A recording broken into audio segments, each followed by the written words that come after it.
Hello, Storm Writers. It's the Storm Writer. How y'all doing today? It's been a long time since I released a podcast episode. Although I intend to do this once a week, there are some times when I'm going to have to take breaks. And I needed a break last month. And for no particular reason, I just needed a break from podcasting. Okay, folks, just so you know, I write all about my life and I write about all kinds of insights on thestormwriter.substack.com. That's my Substack.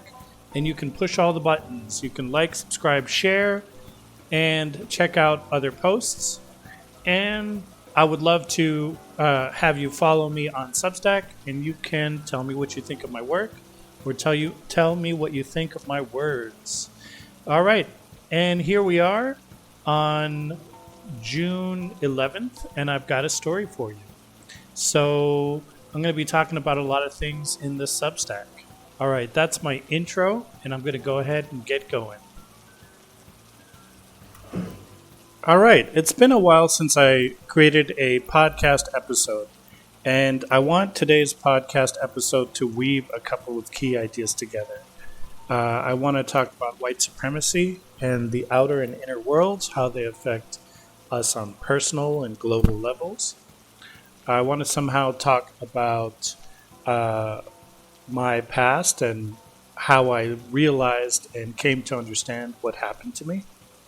And I want to talk about our subjunctive selves, and I'll explain what that means, alternate versions of the self. Alan Moore's The Comedian in the book The Watchmen is mentioned, and my watchers from drawings of mine is also mentioned, and I'll be talking about that. My deep hope today is to talk about a little bit of political and a little bit of transcendent topics at the same time. But I'm going to have to give you a little backstory for context. Okay. So when I was working in the States as a teacher, there was a rumor floating around behind my back. And the rumor was that I was a predator or that I was a threat to children. And that rumor floated while I started teaching in schools and while I was teaching in schools. And it was a really harmful rumor and detrimental to my career. Even though I did great things in my career did not last because of that. So that's why I bring it up. And there would be lots of conflicts that didn't have to happen if these assumptions about me weren't taken for fact. I had lots of students act out that in ways that I thought were normal at the time, but now I see were part of an effort to communicate something they weren't really free to communicate. And that's really sad and unfortunate. But, the long story short, as I wrote about in The Comedian, I felt like the comedian in my story because I discovered at some point that there was an elaborate and complex plot to damage me, to damage my reputation and hurt me and basically sabotage all my efforts, especially efforts to do good things like make art and educate people. And that bothers me even to this day. So in my recent posts, The Teacher and the Comedian, I write about where those rumors came from. And I write about the fact that they came from my ex-wife's ex-husband who had an affair with a teenage girl who was in high school at the time, and she was 16, so he didn't go to jail for it. But instead, my ex-wife and him divorced, and he got into a relationship with the teenage girl, and eventually married the teenage girl as she got a little bit older and stopped being a teenage girl. But he's the one who told everyone that I was a pedophile, which is very rich coming from someone who is literally that. And it's sad. It's really unfortunate. I never felt like I was in a position to combat rumors about sexuality because I was a recovering addict. I was working on my sexuality. I just needed those things to not happen. but they did happen, and I wasn't in a position to face them. I knew that something was off, but I just thought that it's something manufactured. I didn't think that it's something that I could understand or explain, or that someone could explain to me the series of steps that led to people giving you a hard time this way.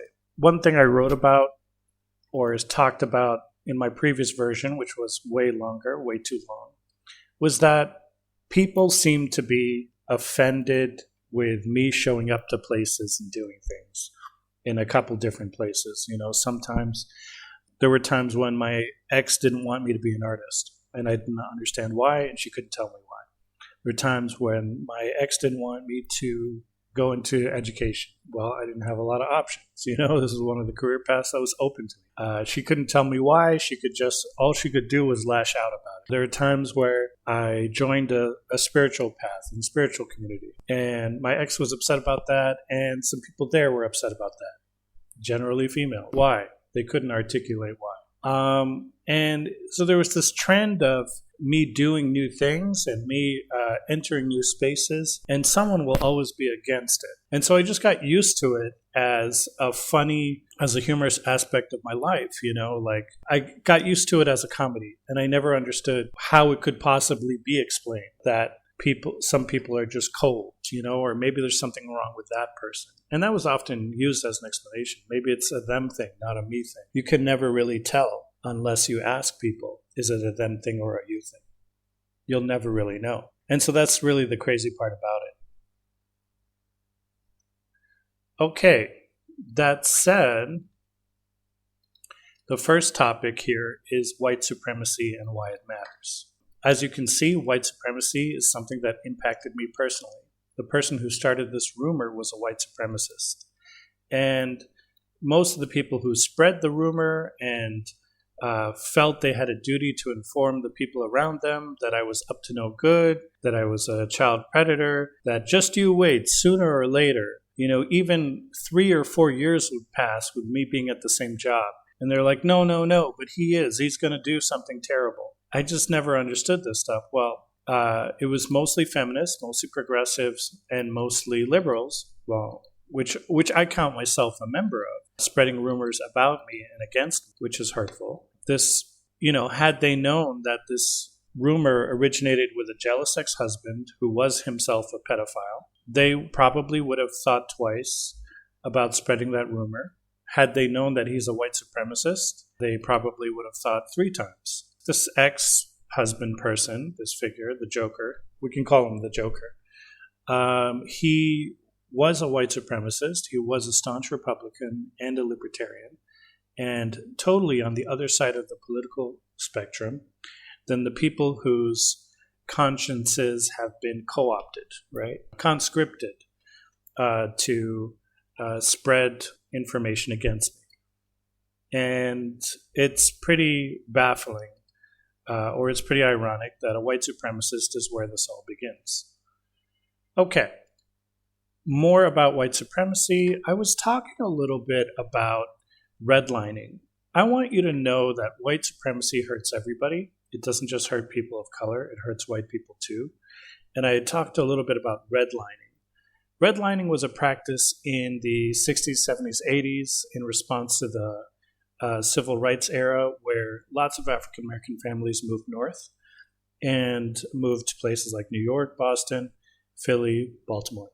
And the redlining was a policy on behalf of a policy implemented by the banking industry and the real estate industry. What they would do is they would make sure that African American families moved in on the main streets.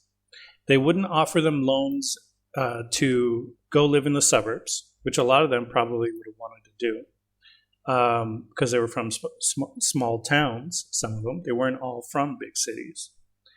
And they weren't allowed to go move in the suburbs. So you just couldn't give them loans to live in the suburbs. And you couldn't give them loans to live in the inner streets, right? The quiet streets. No.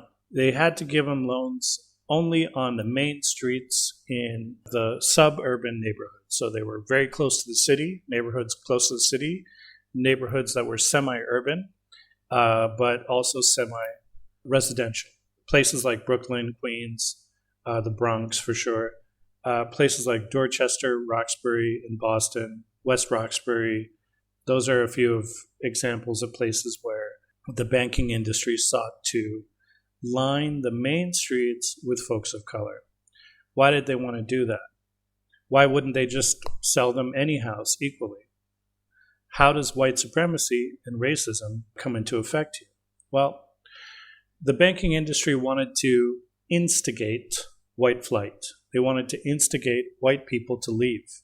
That's where the money really was for them, in making sure or seeing white people leave and move to the suburbs. When white people leave into the suburbs, they're going to sell their houses in the region, and then they're going to buy other houses in the region, only further out from the city. The thing about them is that the white folks living near the city, living in those neighborhoods, were working class whites. So on the one hand, they were worried about the property values, and on the other hand, they were a little bit prejudiced already. And they didn't think that they could live with black folks and be good neighbors.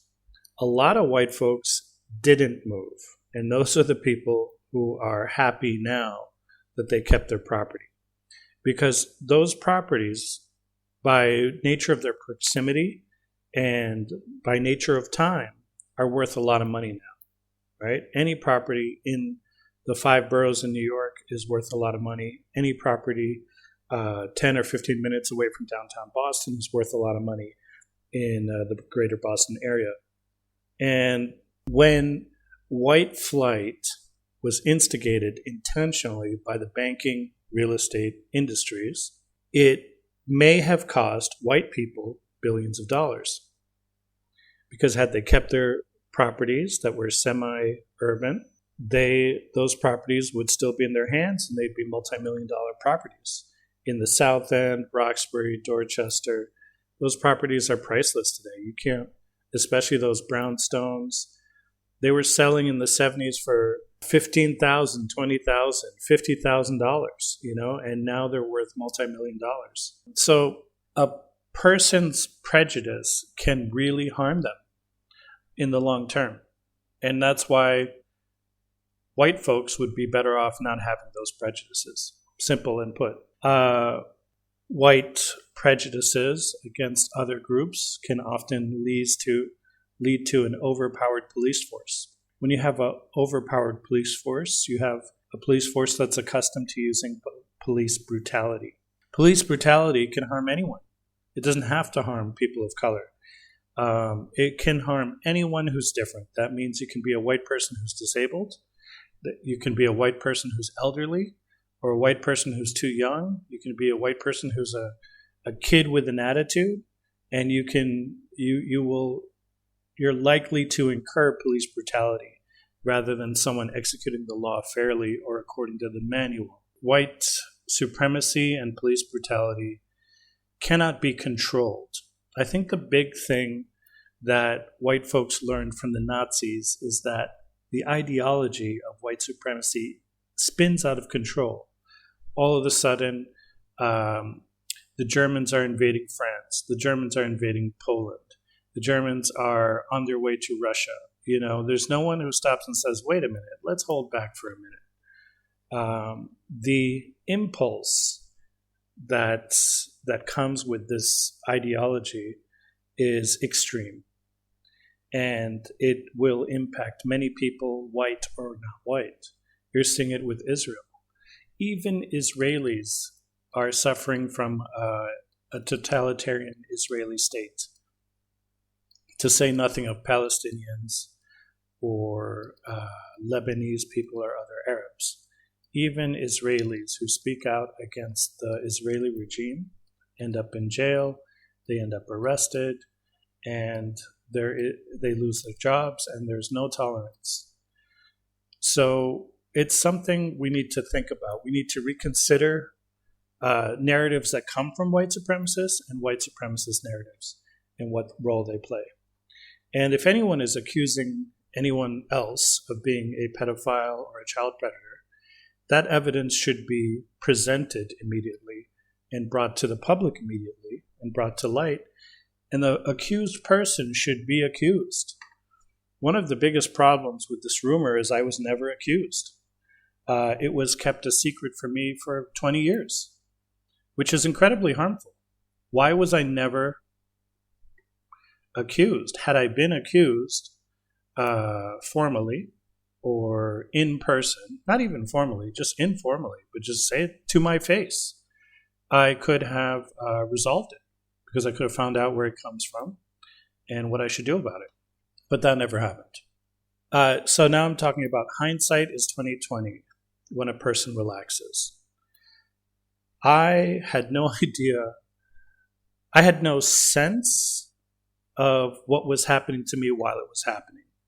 I just knew that some people hated me and some people didn't. And I just came to understand myself as someone that either people really like or people really don't like. And I couldn't make heads or tails of why.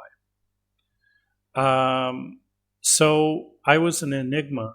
I thought people saw me as an enigma, and I was free to be an enigma. But I made a lot of missteps, which were very embarrassing, and I'm still embarrassed about the time. I'm embarrassed about lots of things from that time. You have to understand that my life in Boston was so busy that I didn't have time to think and reflect and put the pieces of my past together in my mind. I didn't have time to make sense of what was happening to me. That means I was constantly running from one thing to another. Much of the time I was running from kung fu I would wake up very early in the morning. I would work. Sometimes I would work late. Then I'd go to either an athletic activity like kung fu or tai chi. Sometimes I would have therapy, or I would have a meeting to go to. Talking about addiction meetings, sobriety meetings. And then sometimes I would have meditation to go to. I was constantly running from one thing to another. In fact, I was constantly cycling from one thing to another. And that's a fact. And I had no time to relax, reflect, and remember. I had only time to run. Resettling in Egypt changed all of that. Once I resettled in Egypt, I just wasn't busy. This is just not a place in the world where a person is busy, at least not me. I was often at home or in my studio. I did have one studio to go to, and I was often relaxing for lack of work. I had never been so bored in my life since coming back here. And I spent a lot of the time reflecting on my life, and I started to see the patterns, and I started to see the moments where things turned, and I started to understand what happened to me.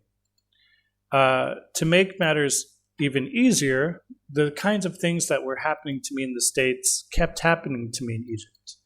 But when they happened to me in Egypt, it was clear that they had happened. Whereas when they happened to me in the States, I was so busy I didn't have time to stop and think. A woman that I was getting to know cyberstalked me in Egypt and then dropped me. And it was clear that my computer had something to do with it, or my social media details, something like that. And what's not clear is that she probably was asked by outside parties to do that, which is horrible, but true. And it became obvious that she was in my privacy. She was aware, among other things, that I'd recently become interested in Bob Nazar, a UFO, someone who has a story related to UFOs. So I was watching a lot of the things he'd said. How she would know that? The only way would be by gaining access to my internet usage and looking at what I was looking at. And she was trying to relate to me. But I squinted when I looked at her, like, how would you know that? And you steal someone's internet history, you think you know something about them, you make an assumption. You say, oh, you like this? I like this too. And you expect them to say, oh, wow, that's so amazing. But they don't. They say, How do you know that? I recently started pursuing this. This is a new thing for me. This is a new interest of mine. It's suspicious that you also like it, especially after the past few days. So I didn't like this. And shortly after that, another thing happened that was similar. And shortly after that, something came across my feed about cyberstalking and how it's done. And once I read that, I knew everything that happened. Everything that happened clicked. But I also realized that people I was supposed to work with planted corruption on my computer to find out what I was into. My ex-wife for sure, possibly her daughter, possibly ex-husband by the way of her daughter. Possibly students made up excuses to use my phone, and they planted device software or executables which gains access to my phone. Like, these are horrible things to do to someone, and these things should have never happened. But I didn't know about it. So who told them to hack me? Who told my students to hack me? Who told my students I use porn or I'm a sex addict? Who would do something like that? It's really dark, and it's really depraved. And it's much worse than anything I've seen on the internet. As much as I don't like the things that people do in porn or on the internet, this is even worse. I'm comfortable saying that this is worse than the internet behavior, which is not real, which is fictional, because this is real behavior. So I want to tie it back to just, if you have something that's bringing confusion into your life, shut it down and move halfway across the world, because the mistakes you made and the blind spots will reveal themselves. That I can recommend, especially if you're not busy. It was clear that all through my career, people had different ideas of who I am, what I would call subjunctive selves. I'm going to speak a little bit closer to the microphone. Hopefully that will help. Subjunctive selves. What do I mean by that is the version of me they saw in their mind was that of a predator preying on people. And that's just not who I was. I made some mistakes early on in my life, but I was a person reforming myself and putting myself to the task of making the world a better place, as well as to the task of making myself a better person. But I wasn't a predator. A predator is something very different than who I am.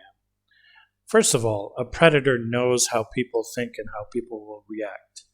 And someone like me is a little bit illiterate to what people are thinking and how they react. So I'm not in a position to manipulate people. I am in a position to tell my truth. And having alternate perceptions of who I am is unhealthy to other people. And if you have alternate perceptions about who someone is, a subjunctive version of them, I suggest highly that you immediately start testing your assumptions. Because if you're not correct, you might be harming yourself and others. I want to talk about something very funny and interesting that happened to me. And in order to do this, I'm going to have to go back to The Watchmen, the graphic novel by Alan Moore, using the theme, The Watchers. There's a often used quote in The Watchmen that asks, who watches the Watchers? If the superheroes are dedicated to protecting you, who is, or monitoring you, or monitoring the enemy, who is watching the superheroes? Who is making sure that the superheroes don't step out of line? Who is making sure that they stay on track? And I had a sense that this theme, who's watching, is very important in my life. And so I had an intuitive drawing practice which I've talked about a lot in previous posts. And you can see my posts on the black drawings. What you might not know is after the black drawing series, there was something called the white drawing series. The black drawing series is introspective, and that's why all of the images appear in darkness on black paper. And the white drawing series looks outward. So it's very different. The white drawing series looks outward and looks at life as a whole and how life has evolved, including technological innovation, including humanity, including the corporal organism, and many other aspects. And there's a drawing, which I'll include in the post version of this podcast on my Substack, so you should go to my Substack to see this drawing, called The Watchers. In the white drawings, all of my drawings have eyeballs, looking around, looking in, looking on, almost without. These disembodied eyeballs sort of floating or loosely attached to the rest of the action. And I reasoned that, our whole existence is an experiment, that God or the gods are engaging to test different theories and hypotheses. And I think that idea has validity. But this type of intuitive drawing process has some other gifts. When you engage in intuitive drawing, you're creating a cloud of commotion, and then you're coalescing or synthesizing what you see.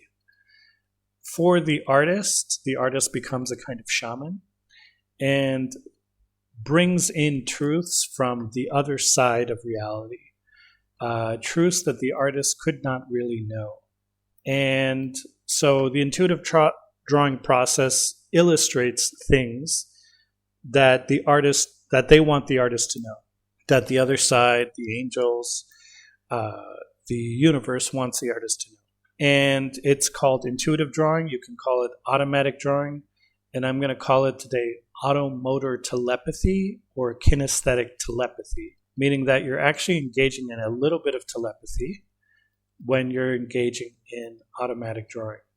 You're engaging in a bit of telepathy about your situation and the things around you, knowing things you wouldn't normally know. Imagine you are one of my cyberstalkers. You're one of the people I live with.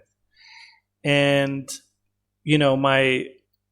my ex-wife was cyberstalking me at some point or another, and it's not clear how early on.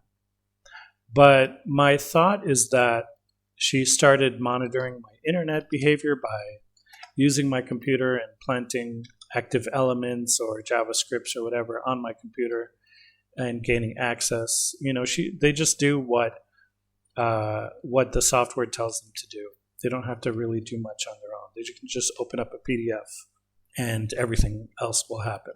But I imagine that she was seeing my internet history in real time. And then I would draw and I would create offline and imagine her seeing these eyeballs pop up in my drawing.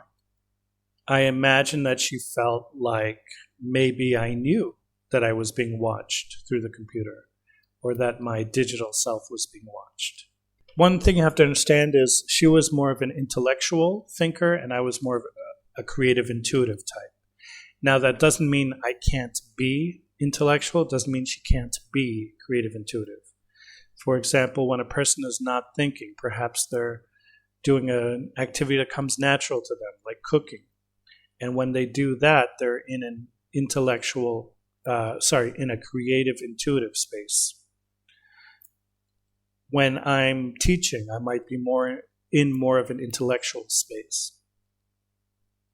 One problem with intellectuals is that everything is literal for them. There's no sense of allegory or symbolism. So everything may be an indication of a disordered psychology, a threat, imminent danger, fear, and that's sort of the world they live in. That's why they're very attracted to becoming lawyers or doctors or one of these professions where They have to take action in some respect. Creatives are different. Creatives are people who have a sense of what is without really thinking it intentionally. The worst thing a creative can do is get caught up with intellectuals, which is why we were really ill-suited to each other, our whole relationship. But it might be necessary sometimes to deal with them. We just can't get caught up with them. The worst thing intellectuals can do is pretend that they're creatives or pretend that they're thinking creatively when they're simply not. Revisiting the point, the drawings had eyeballs in the watchers. Okay. The drawings that I was creating, they all had eyeballs, all of the white drawings. And it kept coming up again and again. These watchers were a reoccurring theme in my drawings. And you can't imagine how this must have haunted my cyberstalkers, whomever they might have been. The only folks who really saw those drawings, I think, were my loved ones at the time, people I lived with. It would have been my ex and her daughter, or more something my ex would have picked up on than her daughter, frankly. So there's something funny about life. Imagine you're in this situation. You're a woman, you get caught up in a relationship. Maybe through the grapevine, you've heard mixed things about this guy. Pros, that he's nice, he's intelligent, he's cultured. Cons, there's porn addiction, and therefore he might be a misogynist, and he might be just a piece of garbage or a piece of crap, which is what people like to say about men who have addictions or men who struggle. You're divorced, you're a rageaholic, and you're a single mom, so you've got a couple of dings on your record. So you figure, okay, you have to compromise, and your baggage goes with his baggage. And you're in the clear to cyber monitor him without his knowledge because you're just looking out for you and yours, and he's a possible piece of crap. The need to know outweighs the need for privacy. That's what this is all about. But then wait, what the hell? Why are his drawings full of eyeballs? And why is one drawing a bunch of eyeballs and this white primordial stuff spreading out all over the place? And then another drawing is all of that stuff with floating whales and a small image of the artist inside an egg. Weird, right? Anyways, that drawing is actually on my Substack as well. I'll attach it. It's called Technology and Civilization. So by the time that those drawings came out, it must have been 2007 or so. And yes, she was cyberstalking me. And I think she developed a habit, probably an obsession, of going and reviewing the data. And then I'd go into my studio and I'd draw giant eyeballs and floating liquids and other things from my stream of consciousness. And so it seemed to her as if I knew, and my knowledge was coming out through the intuitive drawing, the automatic drawing. It would look to a person with a guilty conscience as if I, the person being stalked, knew what she was doing, and I was drawing art. I was drawing and making art about it instead of talking to her about it. The thing is that I didn't actually know. I didn't know, and I wouldn't find out for many years. I didn't know any of this consciously, and I just made art intuitively, drawing what I feel. It's only now that I know that my drawings from 20 years ago meant what it means, and that tells me what it means, to trust the process. So these eyeballs did symbolize the fact that I was being watched, the fact that I was being monitored in a more literal sense, but I didn't know that. But intuitive drawing itself is really powerful. You don't know why you're drawing what you're drawing, but you are and you believe in it. Art is good, you know that, and being intuitive and creating is good, and you know that. So you have to believe what you're doing is good, and you have to keep going. And they shouldn't ask you to explain. Nobody should ask you to explain what your drawing's about. I think people are just being lazy if they do that. whatever you say about your drawing will be nothing compared to explanation you will have after you look back on your life after half your life is finished. What you were drawing then, what you were simply engaging in some, it'll be clear that you were engaging in some extra dimensional communication with yourself because a hidden part of you knew that your partner was violating you, meaning that your spirit knew even if your conscious mind didn't know. And you couldn't have any idea of what it was logistically, but the subconscious itself was able to create an extremely accurate picture of what was happening. The partner, instead of being with you, was watching you from the outside, trying to detach themselves from the relationship. And they were torn between being outside and then inside. This was their big mistake. You can't keep going back and forth between being outside and inside. You have to be one or the other. And I believe that my ex-partner, frankly, killed their emotional self through this habit of watching another person in secret. Now, you are only as sick as your secrets, and boy, did she have a few. My ex wanted to be a chef, and I would encourage her. But when I would encourage her, she would lash out at me. And it makes sense now, with the obsession or the fears that she had. How could she run after her dream? How could she chase her northern star if doing so would force her to take her eyes off me? So she became an actress instead of a chef, because, frankly, I know that she feels nothing for acting. I was there when it began. She's rather indifferent to it. And she felt that because she's indifferent to it as an art form, she can pursue it without getting emotionally attached and without being hurt by any rejection. Porn and confusion. So it's best to change the subject for a moment. There's something in this world called porn, and lots of people are watching it, or they have watched it. And it's definitely messing with people's heads and disrupting an individual's inner peace. So people are right to be concerned, but there's another dimension to this that's also troubling. Our sense of harm can often become outsized, and that's a key concern. The individual's sense of how much harm porn might be doing to them can become outsized, and it's important to make it right-sized. It's important to tie it to right-sized concerns. But more important than that, other people's perception of your porn consumption can be outsized, and that can be a source of great harm. On the one hand, we can't seem to allow people the space they need to get away from their smartphones. We have millions and millions of people that have problems with porn, that have formed an addiction of some sort or another. And we don't have enough alternatives, we don't have enough therapy, and we don't have enough meetings and other types of programs in the world or apps to help people get away from their addiction. So some people might want to get rid of their smartphones for a temporary time at least. But we don't have any alternatives. Unless you have a car, you need a smartphone to get around. Some people use their smartphones to pay for things. There are all kinds of ways we make people more attached instead of more independent from their smartphones. Children and exposure is a key concern when it comes to porn because we understand that adults can choose to do things that might be weird or harmful to them psychologically, but it might be their choice. It's their right to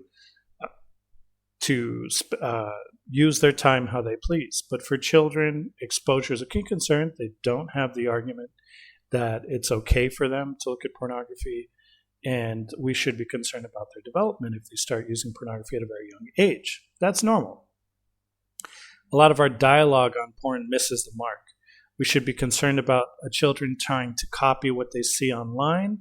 That is a serious concern, and that ties into what we call child pornography because a lot of times children film or photograph themselves or each other engaging in sex acts that they've seen on the internet. And that can be really scary to think about. So our dialogue on the whole thing misses the mark. We tend to say that porn is not real when we talk to children about porn, that they're just being paid, and that real sex is different. But we know that sometimes they're watching videos where it is real in the sense that people really are doing these things. And we need to have more of a dialogue, or a more authentic dialogue, about what's wrong with adults and how much harm there is out there in the world, so that at least they experience how strange this world is with us, not apart from us. And at the same time, we need to look at more and more prevention. One thing that really concerns me is that people are prone to making assumptions about the person watching porn. People are prone to think that the thing you are watching is something you want to do or copy. And I think in adults, that's just not the case. People might assume that you will do the thing you're watching, which is a little bit different than what I said, that you're about to do something. So if you watch something where someone is kidnapped, and it was, of course, a fiction, an acted out scenario, should people then assume that you want to kidnap someone? No. People mistake the action for what it represents to the addict in the mind. And we'll talk about actions and symbolism more. But we can call this theory emulation theory. And emulation theory is one of the flaws with how we understand people watching porn. Emulation theory is the idea that an adult is going to emulate what they have seen done in a porn movie or video, etc. Adults don't generally emulate media they consume. The opposite is true. The media a person consumes tends to put distance between a person and the event or the act portrayed. Action movies are a perfect example of this. In action movies, people are killed. Good people, bad people, doesn't matter. Actually, both. There would be no action movie if a good person wasn't either killed or almost killed. And when we watch action movies, we don't go out and copy those actions. Murder shows, shows with horror movies, people are murdered. We don't go out and copy what we see in murder films or horror films. Superhero movies. We still have 0 superheroes on planet Earth, and then we watch all these superhero movies. We don't copy the movies we see, and people, generally speaking, also don't copy the pornography that they watch. So I want to emphasize that I was punished for doing good things just as much as I was punished for watching porn that what might be considered hardcore, intense, or offensive to some. The same stuff that I promise you that millions of people are also watching and doing. And I think that's an important point to make. There's one company that makes things of the same theme that I was obsessed with for a while. And it recently celebrated its 10 billionth view. That means its stuff has been viewed 10 billion times, 10 billion, and there's only 8 billion people on the planet. So as far as the internet connected community is concerned, they have been, at least 10 million or maybe 100 million people have been watching this kind of stuff. So I would wager that half the internet connected planet has watched the same crap that I have watched. Though I might have watched it in a higher quantity because I started really young, right as the internet was coming out. I started, of course, with just reading stories. There was a time where there were no videos on the internet, and the internet was just text and JPEGs and images and exe files and games and stuff.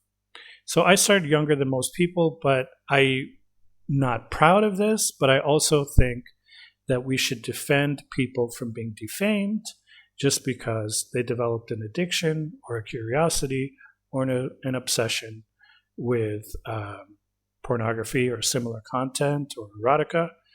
because it's something that so many people have struggled with. So struggling with it should be normalized, even if the content itself should not be normalized.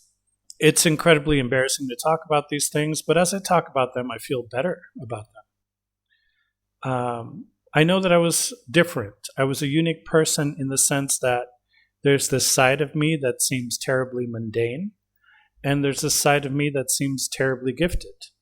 I was good different. I was different in a good way, and then I had a conduit with the divine via the subconscious through automatic drawing and other creative acts, meaning that I knew things or could portray things about the cosmic world, kind of like a clairvoyant or a Gnostic. At the same time, I was periodically consumed with the sexually perverse side of human nature. Not that I wanted to be part of it or participate in it, but I wanted to solve problems, or I was looking for answers in why it was the way it was. And I took it for real when it really wasn't. It was gratuitous, which is different than real.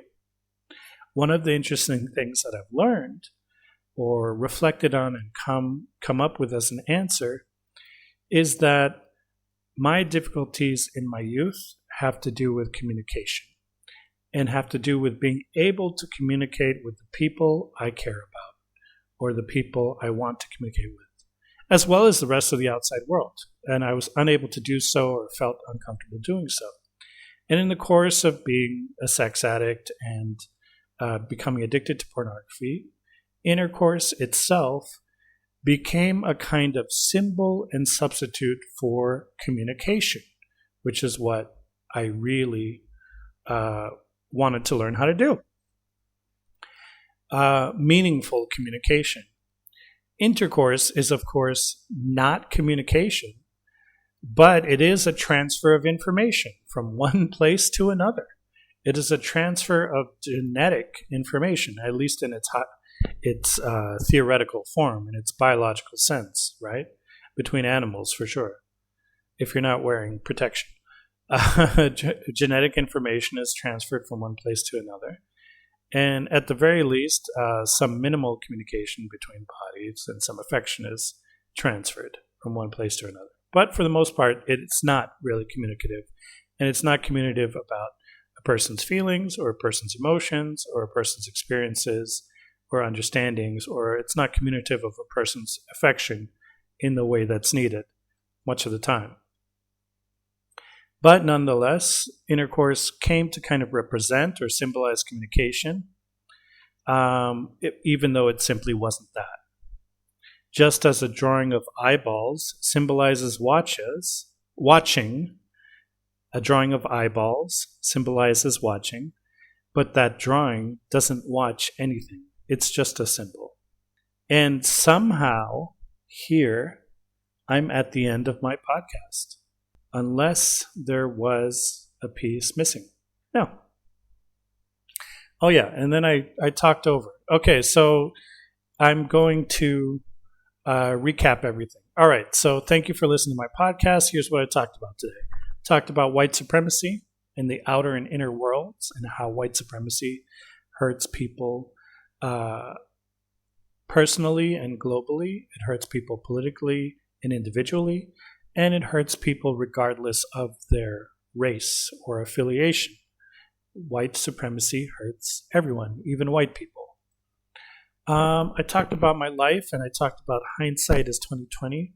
When you move somewhere and you're not as busy as you were the past 20 years, all the pieces start to come together and everything starts to make sense. There were alternate versions of me, which people had in their mind. And they were very afraid of those alternate versions of me. And that's sad. It's too bad. It's sad. And there's nothing I can really do about that. I will tell you right now. But it's good that I now know. It's good that I know now what I didn't know then. The role of the comedian in my life and the themes in the book The Watchmen have been very revealing or revelational, is that a word? to me. I've been spending some time thinking about my drawings and whether they were secret messages from the beyond, trying to tell me about the situation I was in and trying to let me know that I was being watched or monitored, and also maybe trying to spook the people I was with. The eyeballs in the drawings may have come to represent, and it may be something that my ex-partner really picked up on, that they were watching. There was a reoccurring theme where my ex would try to hint or suggest that I knew what I was doing. I knew she was watching, and I was doing it on purpose to irritate her. And I had no idea what she was talking about at the time. It makes more sense now. I feel that cyberstalking is really damaging to both the subject and both the person cyberstalking, the stalker. I feel like it can be really destructive to your personal self, your creative self. And it's sort of a Pandora's box. You're not really prepared to go in and start monitoring another person's behavior. So to people out there who are thinking about doing this, trying to keep tabs on a whole nother person, don't. It's really not worth it. It's really only going to damage you. And you don't know what the real story is. You just have a version of the story that was created, probably designed to influence you in a certain way. We have a lot of negative assumptions about porn, which we need to reconsider. We have a lot of negative assumptions about porn users, which we need to reconsider. We need to treat this more as a illness and less as a threat. But we also need to treat this with a sense of honesty and a sense of admission and not engage in subversive tactics. So I think these are things that I have to share with the world. And also, don't punish people for doing good things. I was punished just as much for doing good things and for being in schools as I was for watching pornography, which I shouldn't have been punished for. It would have been better to be honest with me and to tell me what was being said about me and why I can't be effective in schools given what was being said about me. Instead, I put on an air and attitude of perseverance, and I put on an attitude of me against the world. And I got some stuff done with this non-collaborative mindset, but it wasn't until I left the whole environment, the whole toxic environment, that I started to soften a little bit and started to look at my life with a lot more compassion. So I just want you to look at your life with a lot more compassion too. Do that for yourself. Try not to push yourself so hard. It is as if, me looking back on everything now, that if you take everything in its totality, I feel almost as if I have done nothing wrong. Even though I've made uncountable number of mistakes. But every mistake of mine was directly connected to the mistakes made by others. And every mistake made by others led to me making a mistake, led to them making a mistake, and it was an endless cycle of misconceptions, misunderstandings, and wrongness brought on by the fact that either one or both of us had the wrong idea about me. Other people had the wrong idea about who I was. I had the wrong idea about my situation. All that wrongness put together led to a whole lot of mistakes and a whole lot of lessons. And those lessons are shared with you in podcasts. So thank you for listening. Have a wonderful day, folks, and I'll see you next time. Or you'll hear me next time. Bye-bye.